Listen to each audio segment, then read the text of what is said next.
அதனால நம்ம தலைமையில நாம் அமைக்க போற இந்த உண்மையான மக்களாட்சிக்கான அச்சாரமாக மாபெரும் மக்கள் சக்தியே அணி அணியாக நம்மளோட திரண்டு நிக்கிறப்போ இந்த அடிமை கூட்டணியில சேர வேண்டிய அவசியம் நமக்கு இதுக்குங்க. நம்மளுடைய இந்த கூட்டணி சுயமிழந்த கூட்டணியெல்லாம் இருக்காது, சுய மரியாதை கூட்டணியா தான் இருக்கும். இந்த ஒரு பக்கம் ஆர்எஸ்எஸ் கிட்ட அடிபணிஞ்சுக்கிட்டு இன்னொரு பக்கம் மதச்சார்பற்ற கூட்டணின்னு இந்த மக்களை ஏமாத்துற கூட்டணியெல்லாம் நம்ம கூட்டணி இருக்காது.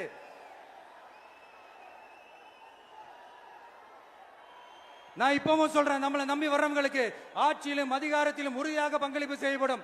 உடனே இந்த கேள்விகள்லாம் வரும். அப்ப யாரு கூட்டணி, யாரு வரா, யாரு போறா, இந்த கேள்விகள்லாம் வரும். இந்த கேள்விகளுக்கெல்லாம் ஒரே ஒரு பதில் தான், சஸ்பென்ஸ்ல சஞ்சாரம் செய்யுங்க. ஆனா ஒண்ணு, 2026ல 2 பேருக்கு நடுவுல தான் போட்டியே. ஒன்னு டிவிகே, இன்னொன்னு டிஎம்கே. இந்த போட்டி எப்படி இருக்க போதுன்னா, இந்த அலையன்ஸை வச்சு எப்படியாவது நம்ம தப்பிச்சிடலாம். என்ன இந்த பழைய இந்த மேத்தமேட்டிக்ஸ் அரித்மேட்டிக்ஸ் இதெல்லாம் வச்சு எப்படியாவது நம்ம தப்பிச்சிடலாம் அப்படின்னு நினைக்கிறவங்களோட அந்த கனவு ஒரு நாளும் மைப்படாது. சரி, இப்ப நம்ம வேற ஒரு ஏரியாவுக்கு ஒண்ணு வருவோம். எதிர்காலம் வரும், என் கடமை வரும், இந்த கூட்டத்தின் ஆட்டத்தை ஒழிப்பேன்.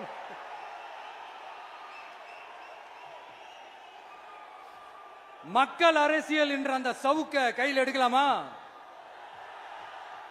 யாருக்கு எதிரான தானே கேக்குறீங்க? வேற யாரு?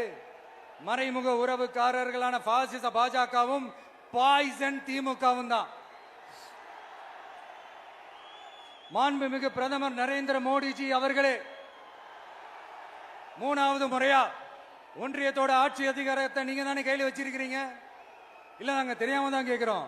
நீங்க ஆட்சிக்கு வந்தது ஒட்டுமொத்த மக்களுக்கும் நல்லது செய்யவா, இல்ல நம்மளுடைய இந்த இஸ்லாமிய நண்பர்களுக்கும் இஸ்லாமிய தோழர்களுக்கும் எதிராக சதி செய்யவா? மக்களுக்கு உங்ககிட்ட கேட்கறதுக்குன்னு ஏராளமான கேள்விகள் இருக்குது. அதனால அவங்க சார்பா, அவங்கள ஒருத்தனா, அவங்களோட ஒரு உண்மையான ஒரு பிரதிநிதியா உங்ககிட்ட சில கேள்விகள் கேட்கணும். மிஸ்டர் பிரைம் மினிஸ்டர் அவர்களே, நம்ம தமிழ்நாட்டு மீனவர்கள் கிட்டத்தட்ட ஒரு 800 பேருக்கு மேல இலங்கை கடற்படையால தாக்கி அழிக்கப்பட்டிருக்கிறாங்க. அதை கண்டிக்கிறதுக்காக உங்களை பெருசா எதுவும் செய்ய சொல்லல, சின்னதா ஒண்ணே ஒண்ணு மட்டும் செஞ்சு கொடுங்க. இனிமேலாச்சும் எங்களுடைய மீனவர்கள் பாதுகாப்பா இருக்கிறதுக்காக இந்த கச்சத்தீவை இலங்கை கிட்ட இருந்து மீட்டு கொடுத்துருங்க, அது போதும். உங்களுடைய இந்த முரட்டு பிடிவாதத்தால நீங்க நடத்துற இந்த நீட்டு தேர்வு, அதனால இங்க என்னென்ன நடக்குதுன்னு சொல்றதுக்கே மனசு வலிக்குது. அதனால அந்த நீட்டு தேர்வு தேவையில்லைன்னு அறிவிச்சிருங்க, அது போதும். செய்வீர்களா திரு நரேந்திரபாய் தாமோதர் மோடிஜி அவர்களே? எங்களுக்கு என்னென்ன தேவையோ, என்னென்ன நல்லதோ அதெல்லாம் செய்ய மாட்டேங்கிறீங்க. ஆனா ஆட்சி அதிகாரத்தை மட்டும் கையில வச்சுக்கிட்டு மக்களை ஏமாத்த நேரடியாக ஒரு பாசிச பாஜக அடிமை கூட்டணி ஒண்ணு. அடுத்து உங்களோட இந்த மைனாரிட்டி ஆட்சியை ஓட்டுறதுக்காக மறைமுகமாக ஆர்எஸ்எஸ் அடிமை குடும்பம்னு இன்னொரு கூட்டணி. இப்படி மக்கள் சக்தியே இல்லாத இந்த ஊழல் கட்சிகளை மிரட்டி அடிபணிய வச்சு 2029 வரைக்கும் சொகுசு பயணம் போயிடலாம்னு திட்டம் தீட்டி வச்சிருக்கிறீங்க. அதானே ஜி? என்ன ஜி? ஒண்ணு மட்டும் சொல்றேன், தெரிஞ்சுக்கங்க.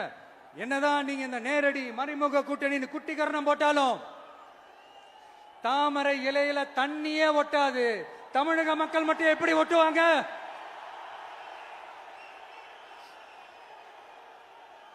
இங்க ஒரு எம்பி சீட்டு கூட தரலன்றதுக்காக தமிழ்நாட்டுக்கும் தமிழ்நாட்டு மக்களுக்கும் எதுவுமே செய்யாம ஓரவஞ்சனை செய்யுது இந்த ஒன்றிய பாஜக அரசு.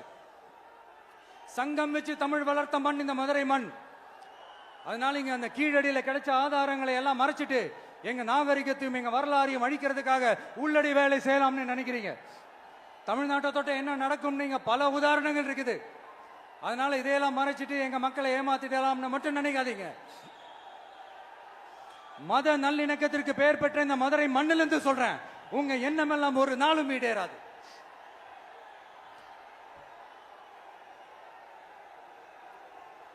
எம்ஜிஆர்னா யார் தெரியும்ல? அவர் மாஸ்னா என்னன்னு தெரியும்ல? அவர் உயிரோடு இருக்கிற வரைக்கும் அந்த சிஎம் சீட்டை பத்தி ஒருத்தராலையும் நினைச்சு கூட பார்க்க முடியல, கனவு கூட காண முடியல. எப்படியாவது அந்த சிஎம் சீட்டை என்கிட்ட கொடுத்துருங்க, என் நண்பர் எம்ஜிஆர் திரும்ப வந்ததுக்கு அப்புறம் நான் திருப்பி கொடுத்துறேன்னு தன்னோட எதிரியை கூட மக்கள் கிட்ட கெஞ்ச வச்சவர் எம்ஜிஆர். எப்படி கெஞ்ச வச்சவர்? அதனால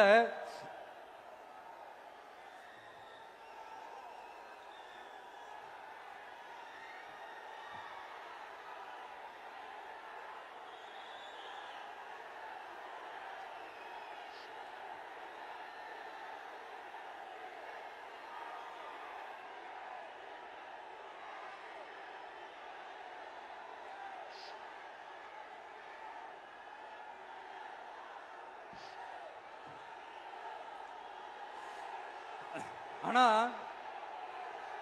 இப்போ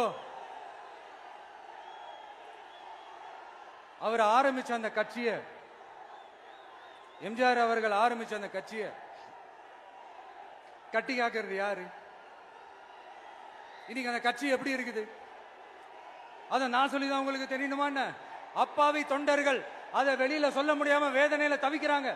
2026 சட்டமன்ற தேர்தலில் யாருக்கு ஓட்டு போடணும், எப்படிப்பட்ட ஆட்சி இங்க அமையணும்னு அந்த அப்பழுக்கற்ற அந்த தொண்டர்களுக்கும் ரொம்ப நல்லாவே தெரியும். அதனால என்ன வேஷம் போட்டுக்கிட்டு பாஜக இங்க தமிழ்நாட்டுக்குள்ள வந்தாலும் அவங்க வித்தை எல்லாம் இங்க வேலைக்கே ஆகாது. இப்படி பொருந்தா கூட்டணியா இந்த பாஜக கூட்டணி இருக்கிறதுனால இப்ப ஆட்சியில இருக்கிற இந்த வெற்றி விளம்பர மாடல் திமுக என்ன செய்துன்னு தெரியும்ல?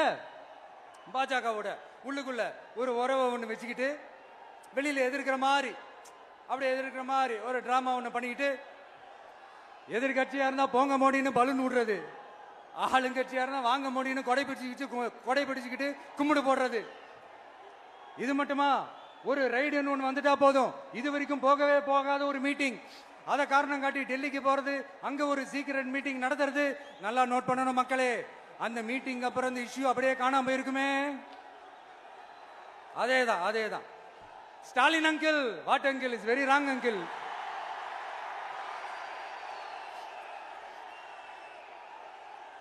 இப்படி தமிழ்நாட்டில் இப்ப நடக்கிற இந்த ஆட்சியினுடைய லட்சணத்தை பார்த்துக்கிட்டு நாம எப்படி சும்மா இருக்க முடியும்?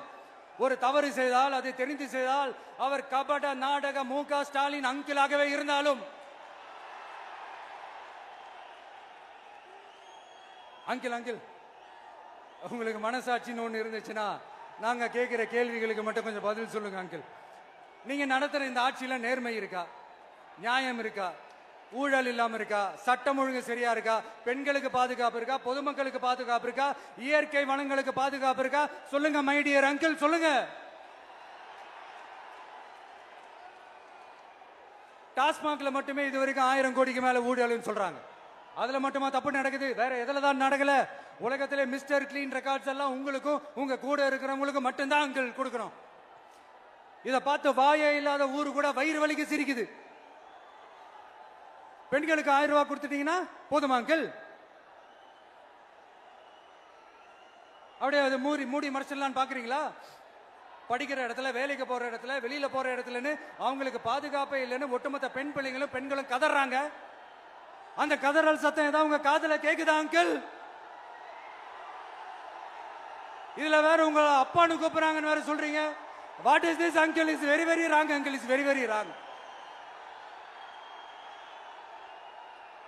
பெண்களுக்கு மட்டுமா பொய் வாக்குறுதி கொடுத்து ஏமாத்துறீங்க? அரசு ஊழியர்கள், ஆசிரியர்களை ஏமாத்துறீங்க, விவசாயிகளை ஏமாத்துறீங்க, பரந்தூர்ல பாதிப்பே வராதுன்னு சொல்லி ஏமாத்துறீங்க, மீனவர்களை ஏமாத்துறீங்க, போதைப் பொருள் கலாச்சாரத்தை ஒழிக்காம ஏமாத்துறீங்க. ஐயோ very very வஸ்ட் uncle, very very வஸ்ட். எப்படி கேட்டாலும் இவங்க கிட்ட இருந்து எந்த பதிலும் வரப்போறதில்லை. ஏன்னா இருந்தா தானே. இப்ப ஆட்சியில இருக்கிற நம்மளுடைய அங்கிள் பதில் சொல்றது இருக்கட்டும். மக்களை நீங்க சொல்லுங்க, நீங்க உண்மையை சொல்லுங்க. செய்வோம்னு சொன்னாங்களே, சொன்னதெல்லாம் செஞ்சாங்களா? உங்களை தான் கேக்குறேன், சொன்னதெல்லாம் செஞ்சாங்களா? சத்தமா மை டியர் அங்கிள், கேக்குதா? மக்களோட சத்தம் கேக்குதா? இது வெறும் சாதாரணமான முழக்கம் தான். கூடிய சீக்கிரம் மக்களை போய் சந்திக்க போறேன், அவங்களோட மனசு விட்டு பேச போறேன். அதுக்கப்புறம் இந்த சாதாரணமான முழக்கம் இடி முழக்கமா மாறும். அத்தோட நிக்காது. அந்த இடி முழக்கம் தமிழ்நாட்டோட போர் முழக்கமா மாறும்.